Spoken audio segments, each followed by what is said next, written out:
समर्पण टाइम्स। हम खबरों के साथ जागरूकता भी फैलाते हैं। आदिवासी समुदाय के संवैधानिक अधिकारों पर दिल्ली में हो रहा कुठाराघात। विभिन्न राज्यों से आकर दिल्ली में स्थापित हो चुके आदिवासी होने लगे एकजुट।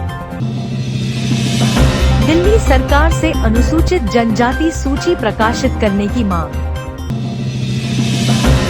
राष्ट्रवादी आदिवासी समन्वय समिति दिल्ली का गठन। विभिन्न राज्यों से आकर दिल्ली में स्थापित हो चुके आदिवासियों ने एकजुटता दिखाने और आपस में सामंजस्य बिठाने के लिए दिल्ली में काम करने वाली संस्थाओं की बैठक का आयोजन राष्ट्रीय आदिम जाति सेवक संघ के मुख्यालय झंडेवालान पर किया गया। बैठक की अध्यक्षता राष्ट्रीय आदिम जाति सेवा संघ के महासचिव अजय कुमार चौबे ने की। संचालन अखिल भारतीय धान का आदिवासी समाज के संयोजक राजेंद्र खर्रा ने किया। दिल्ली में जनजातियों के लिए काम करने वाली आदिवासी संस्थाओं के प्रतिनिधियों ने अपने विचारों से सभी को अवगत कराया और आदिवासियों की समस्याओं को दिल्ली सरकार, केंद्र सरकार व विभिन्न प्रशासन अधिकारियों तक पहुंचाने के लिए एक समन्वय कमेटी के गठन पर जोर दिया। 3 चीजों से ये लेटर हेड जो भी जिसके बाद जाएगा तो वो इसमें इंप्रेशन पड़ जाएगा। ये तीन चीजों तो अगर कोई अपना नहीं सुझाव दे सकता है। बैठक में आए आदिवासी संस्थाओं के सभी प्रतिनिधियों ने एक साथ मिलकर राष्ट्रीय आदिवासी समन्वय समिति दिल्ली का गठन किया। राष्ट्रीय आदिवासी समन्वय समिति में कुल 26 संस्थाओं ने सहमति जताई। इन 26 संस्थाओं द्वारा सर्वसम्मति से अगली बैठक में समन्वय समिति का विस्तार व कार्य प्रणाली पर विचार किया जाएगा। राष्ट्रीय आदिवासी समन्वय समिति आदिवासियों की आवाज को दिल्ली सरकार, केंद्र सरकार और प्रशासन अधिकारियों तक पहुंचाने में अहम भूमिका निभाएगी। आज हम झंडावाला के आदिम जाति सेवा संघ के मुख्यालय में हैं। यहाँ आदिवासियों की एक बहुत बड़ी बैठक हुई जिनकी अपनी मांगें थीं। इस बैठक में क्या हुआ और किन किन विषयों में बात हुई, हमारे साथ जो है आदिम जाति सेवक संघ के जो महासचिव हैं अजय कुमार चौबे जी, इनसे पूछेंगे आज का क्या मुद्दा था, क्या विषय था।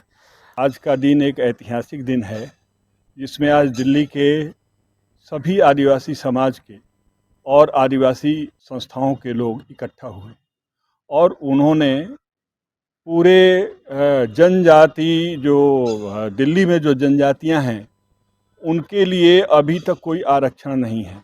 भिन्न भिन्न राज्यों से लोग आए हुए हैं और आकर के दिल्ली में बसे हुए हैं और बरसों बसने के बाद भी जो उनके संवैधानिक अधिकार हैं आरक्षण का, वो अभी तक प्राप्त नहीं हो पाया है।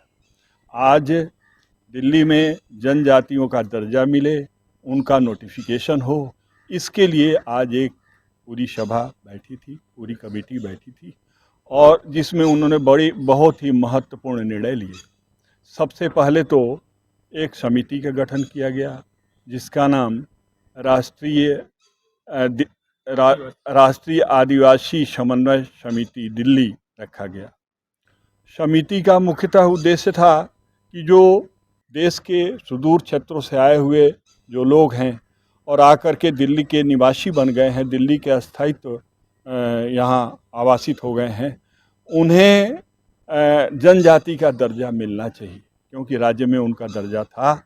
तो उसी आधार पर यहाँ भी उन्हें जनजाति और पूरे दिल्ली में जनजाति कितनी है उनकी पहचान, उनकी सही तरह से गणना राज्य सरकार करे और इस तरह का लेजिस्लेशन वो विधानसभा में ला करके भारत सरकार को दे। और ये काम जल्दी होना चाहिए। इसके लिए एक स्पेशल ड्राइव राज्य सरकार शुरू करे, भारत सरकार शुरू करे और करके इस महत्वपूर्ण कार्य को जो बहुत वर्षों से पेंडिंग है, ये हमारे दिल्ली के आदिवासियों की इच्छा है, इसको पूर्ण करें। बहुत बहुत धन्यवाद। दिल्ली में जनजाति समुदाय की बहुत बड़ी संख्या है। लगभग 25 से 30 लाख आदमी यहाँ रहता है जो भिन्न भिन्न रोजगार सरकारी कर्मचारियों में भी शामिल है। लेकिन ये दुर्भाग्य है कि दिल्ली सरकार ने अधिसूचना जारी न होने के कारण आज भी दिल्ली की जनजातियों की सूची को शून्य दिखाती है। यानी कि सरकार मानती है कि दिल्ली में कोई जनजाति नहीं रहता, लेकिन सवाल उठता है कि लाखों सर्टिफिकेट जो है दिल्ली सरकार के भिन्न भिन्न एसडीएम कार्यालय से बनाए जा चुके हैं, तो वो एसडीएम कार्यालय से जो जाति प्रमाण पत्र बने हैं वो किनके बने हैं? क्या वो दिल्ली से बाहर रहने वाले हैं? क्या बाहर के लोगों ने आके बनाया है? ये ऐसा मुद्दा है कि जो आदिवासियों का जीवन खराब कर रहा है। आदिवासियों के जो संवैधानिक अधिकार हैं उन पर कुठाराघात हो रहा है। इसको लेकर आज जो है एक गंभीर समस्या को लेकर यहाँ एक बैठक का आयोजन किया, जिसमें बड़ी संख्या में महिलाएं भी मौजूद थी। हमारे बीच में कविता मैडम हैं, ये बताएंगी कि ये किस विषय पे मुद्दा हुआ, क्या हुआ। नमस्कार। आज हमारी जो आदिवासी के लिए बैठक थी, आगे जो आने वाला कल है, जो हमारे बच्चे आएंगे उनके लिए ही विचार रखने के लिए ये बैठक किया गया था। जो आदिवासी को दिल्ली में ये कहा गया है कि जीरो संख्या है, और वही चीज़ को हमें आगे जाके सरकार को दिखाना है कि जीरो संख्या नहीं है। तो अपने इसी कारण से हमें आज बैठक रखा गया था। हमारे बीच में अशोक कुमार शाह जी हैं, जो इस टीआईजी पद पर रह चुके हैं। इनसे हम पूछेंगे कि जो आज की मीटिंग है, समन्वय कमेटी जो आपने बनाई है, ये समन्वय कमेटी किस तरह से काम करेगी? सबसे पहले तो मैं राजेंद्र खर्रा जी आपको बहुत बहुत धन्यवाद देता हूं, और हमारे बगल में श्री चौबे जी हैं और श्री झा जी हैं, बाकी जितने भी बहन और भाई हैं यहाँ आदिवासी समाज से, जो विभिन्न प्रदेशों के अलग अलग आदिवासी समाज का नेतृत्व करते हैं, उनको मैं धन्यवाद देता हूं, उनके प्रति आभार प्रकट करता हूं, और इस इनिशिएटिव के लिए मैं सबको धन्यवाद देता हूं।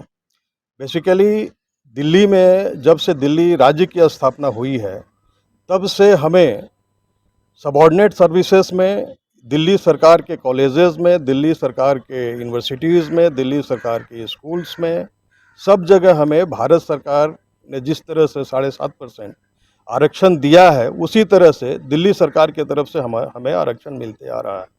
लेकिन यहाँ समस्या है हमें राजनीतिक आरक्षण की, और राजनीतिक आरक्षण हमें इसलिए नहीं मिल पा रहा है क्योंकि यहाँ के जो गज़ट हैं, उस गज़ट में आदिवासियों का कहीं नामो निशान नहीं है। तो लिहाजा उसको प्राप्त करने के लिए इस बैठक का आयोजन किया गया है, और चूँकि नई सरकार जब से आई है तब से हमें अपेक्षा बढ़ी है इस बात की।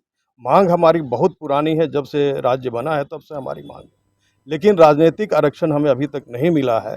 मैं समझता हूं कि जो ये समन्वय समिति बनी है, ये द्रुत गति से काम करेगी और इस लक्ष्य को प्राप्त करने में कामयाब होगी। और हमारा एक ही लक्ष्य है, एक ही उद्देश्य है इस समय कि हम किसी भी तरह से, चाहे राज्य सरकार की ओर से हो, चाहे केंद्र सरकार की ओर से हो, हम अपने राजनीतिक अधिकार प्राप्त करें, जो हमारा संवैधानिक अधिकार है। दिल्ली में आदिवासियों की समस्याओं को लेकर बड़ी गंभीर समस्या है। जैसा कि अशोक जी ने भी बताया कि आदिवासी समुदाय का लोग अगर यहाँ 50-60 साल से भी रह रहा है तो उसे राजनीतिक आरक्षण नहीं मिल पाता। और बड़े दुर्भाग्य की बात है, दिल्ली की जो जनसंख्या है उसको कहा जाता है कि दिल्ली की कोई अपनी जनसंख्या नहीं है। दिल्ली में भिन्न भिन्न प्रांतों के लोग आकर रोजगार के लिए, शिक्षा के लिए आकर यहाँ बस गए हैं, लेकिन दुर्भाग्य यह है कि 50-60 साल बसने के बाद, रहने के बाद, यहाँ पूरा जीवन बताने के बाद उनके जो संवैधानिक अधिकार हैं उन पर कुठाराघात होता रहता है। और सरकार, अभी तक जितनी भी सरकारों ने आई हैं, उन्होंने कभी भी इस ओर ध्यान नहीं दिया। अब आदिवासी समुदाय जो है पूरी तरह जाग चुका है। समन्वय कमेटी के नाम से आने वाले समय में ये अपनी मांग को बहुत ज़बरदस्त उठाएंगे। आप सब ने दिल्ली समर्पण टाइम्स को अपने व्यक्त बताए, इसके लिए धन्यवाद। जय हिंद। चैनल को लाइक, शेयर कर सब्सक्राइब करें और बेल आइकन दबाएं।